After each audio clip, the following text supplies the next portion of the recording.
For decades, the global car industry was dominated by Europe and the United States. Japanese manufacturers were barely part of the conversation. They didn't enter the market with bold claims or flashy designs. They didn't try to dominate headlines. Instead, Japanese car companies focused on something far more important: reliability. Slowly, their vehicles spread across America, Europe, Asia, and Africa, not through hype but through consistency. Owners didn't buy a Toyota hoping it would be good. They bought it expecting it to work. That expectation changed how people chose cars and eventually reshaped the entire automotive industry. This isn't a story about speed or design, it's the story of how Japanese cars quietly earned global trust and took over the world. In the 1950s, Japanese cars were seen as disposable, cheap, weak, temporary. They were not admired, they were tolerated. And yet today, Japanese companies dominate reliability rankings, global sales charts, and customer trust. Not through noise, not through ego, but through patience. This is the story of how Japan didn't conquer the car industry loudly. It conquered it quietly. After World War II, Japan's economy was broken. Factories were damaged, resources were limited, global reputation was fragile. Japanese manufacturers could not compete with American horsepower or European luxury. So they made a different decision. They would compete on discipline. Small engines, simple engineering, careful manufacturing. Cars were not built to impress. They were built to survive. Toyota, Honda, Nissan. These were not dream brands, they were survival brands. American companies focused on size, European companies focused on prestige, Japanese companies focused on process. They introduced ideas that seemed boring at first: continuous improvement, quality control at every stage, worker responsibility, defect prevention instead of repair. It was called Kaizen. It wasn't flashy, but it changed everything. In the 1970s, oil crises shook the world. Large American cars suddenly became liabilities. Fuel efficiency became survival, and Japanese cars were already prepared. Toyota Corolla, Datsun 510, Honda Civic. They were small, but they were reliable. They didn't break, they didn't leak, they didn't complain, and customers noticed. At first, buyers chose Japanese cars for fuel, then for price, then for reliability, and finally for peace of mind. A Japanese car became the car you didn't worry about, and that is the most powerful marketing a company can ever achieve. Honda did not start with cars. It started with engines, motorcycles, precision. When Honda entered the car world, it brought mechanical discipline with it. Engines that ran forever, gearboxes that felt smooth, efficiency without fragility. Honda never promised luxury. It promised confidence, and confidence builds loyalty. Toyota never chased trends. It chased systems. It built factories that focused on eliminating waste. It trained workers to stop production if something felt wrong. It taught employees to think like owners. Toyota did not grow fast. It grew correct, and correctness scales. By the 1990s, something strange had happened. Japanese cars were no longer alternatives, they were defaults. When people wanted reliability, Toyota. When people wanted efficiency, Honda. When people wanted durability, Nissan. No headlines, no drama. Just quiet dominance. American manufacturers noticed too late. They had optimized for marketing. Japan had optimized for trust, and trust is slower to build, but impossible to replace. People didn't love Japanese cars because they were beautiful. They loved them because they never betrayed them. And humans forgive boring, but they never forgive betrayal. Japan didn't win because it shouted louder. It won because it listened longer. For years, Japanese cars were accused of imitation, imitating American shapes, imitating European ideas, but quietly something changed. Japan stopped asking, "How do we look like them?" and started asking, "How do we do this better?" This was the moment imitation turned into evolution. In the 1980s, a dangerous truth became visible. Japanese cars were lasting longer, not slightly longer, much longer. Engines crossed 200,000 miles. Gearboxes remained smooth. Electrics failed less. Not because they used better materials, but because they used better discipline. Every bolt mattered. Every tolerance mattered, every process mattered, and customers felt it. American companies didn't lose customers overnight. They lost confidence. Customers still bought American cars, but they trusted Japanese cars. And trust always wins. Then Japan did something brilliant. Instead of fighting Mercedes and BMW directly, they created new brands. Toyota created Lexus, Honda created Acura, Nissan created Infiniti. Not as copies, but as quiet alternatives. They offered similar luxury, better reliability, lower stress, softer ownership. They did not attack prestige. They simply made prestige easier. When Lexus released the LS400, the world was confused.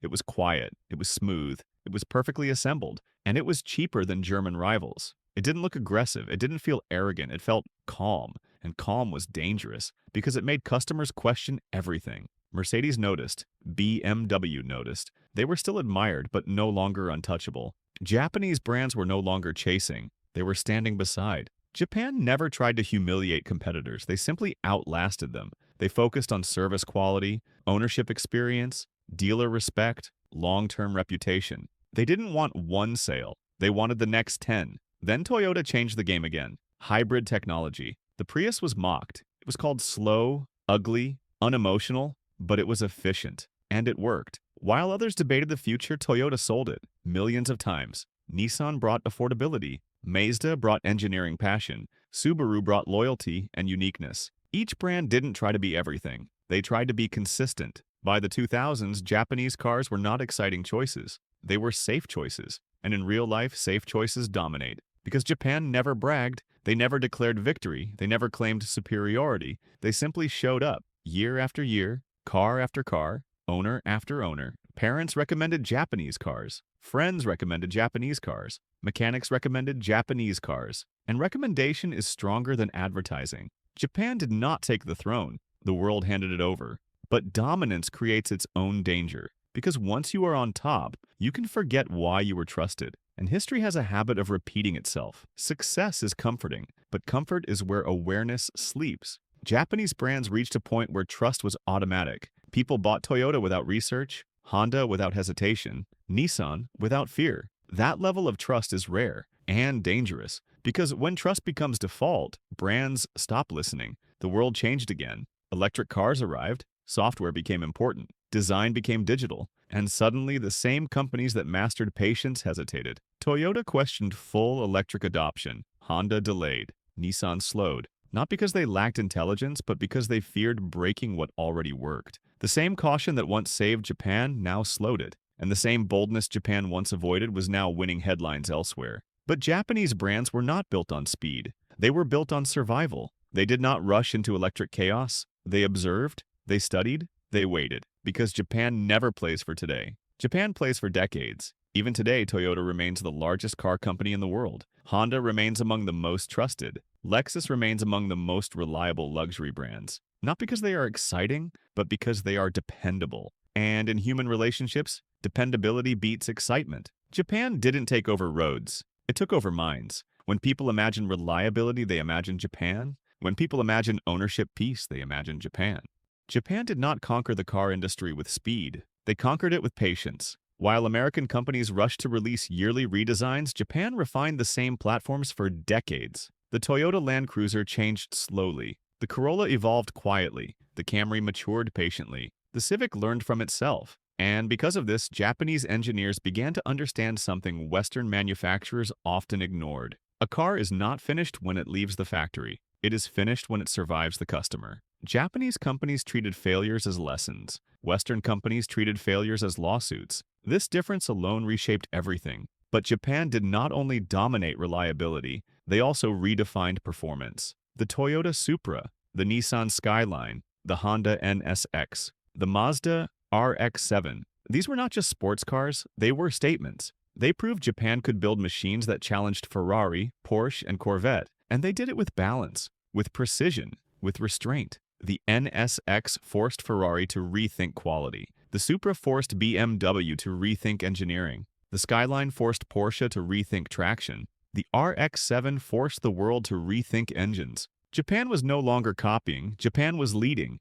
Japan had taught everyone how to win, and now everyone else was winning too. Korea learned from Japan. Hyundai studied Toyota, Kia studied Honda, Genesis studied Lexus, and they improved faster. Tesla did something even more dangerous. They ignored tradition entirely. They built cars like software. They built factories like algorithms. They built brands like cults. And suddenly, Japanese discipline looked slow. The world had changed, and Japan was no longer chasing. Japan was defending. But this does not erase their victory, because no modern car exists without Japanese influence. Every factory uses Japanese principles. Every quality process borrows Japanese thinking. Every production line respects Japanese discipline. Every reliability chart owes Japan credit. Japan did not just take over the world, they reprogrammed it. And yet, even empires face decline, not through collapse, but through comfort. Because once you become the standard, you stop questioning yourself. And today, Japan stands at a crossroads. Still respected, still reliable, still trusted,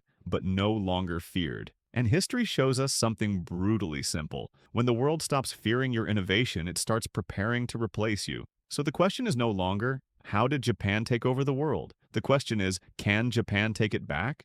Japan still has one unbeatable advantage: discipline. If Japanese manufacturers fully commit, they can outlast anyone. They can out-refine anyone. They can out-perfect anyone, but only if they stop protecting the past. Japan must embrace software dominance, abandon slow corporate decision chains, empower younger engineers, kill sacred legacy projects, risk embarrassment, fail publicly, experiment aggressively. Because silence is no longer strength, Japan now faces two futures: one where it slowly becomes respected history, and one where it reinvents itself again. Just like it did after World War II, just like it did in the 1970s, just like it did in the 1990s. Japan has already proven it can rise. The question is, does it still want to? The world does not want Japan to disappear. The world needs Japan. Because Japan represents something rare: humility, craft, discipline, respect. But even the most respected teacher must keep learning.